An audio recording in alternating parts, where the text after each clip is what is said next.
බොහෝ මව්වරුන් තමන්ගේ බිලිඳාගේ මලපහ කොළ පැහැති වීම ගැන නිතරම කලබල වෙනවා. බිලිඳාගේ මලපහවල වර්ණය වෙනස් වීමෙන් ඔවුන්ගේ සෞඛ්‍ය ගැන වැදගත් කරුණු රැසක් දැනගන්න පුරුවන්. බිලිඳෙක් ඉපදිලා මුල් පැය 48 ඇතුළත පිට කරන පළමු මලපහ මිකෝනියම් කියලා තමයි හඳුන්වන්නේ. මේවා තද කොළ එහෙමත් නැත්නම් කළු පැහැයක් ගන්නවා. මෙය බිලිඳා මව්කුස ඇතුලේ ඉන්නකොට ගිලපු දියර වර්ගවල මිශ්‍රණයක් නිසා සිද්ධ වෙන සාමාන්‍ය දෙයක්. දින 5ක් විතර ගියාට පස්සේ බිලිඳා මව් කිරි බොන්න හුරු වුණාම මලපහ දීප්තිමත් කොළ පැහැයට හැරෙනවා.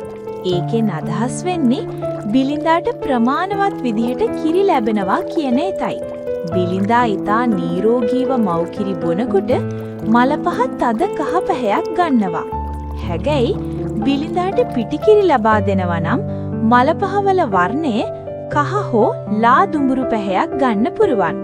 බිලිඳා ටිකෙන් ටික ලොකු වෙලා ඝන ආහාර ගන්න පටන් ගත්තම මලපහවල වර්ණය ස්වභාවිකවම දුඹුරු පැහැයට හැරෙනවා. නමුත් එක දෙයක් මතක තබා ගන්න.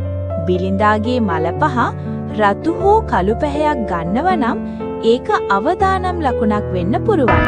අන්න ඒ වගේ වෙලාවක අනිවාර්යෙන්ම වෛද්‍ය උපදෙස් ලබා ගන්න. ඔබට මේ සම්බන්ධයෙන් ගැටලු ඇත්නම් පහතින් කමෙන්ට් කරන්න.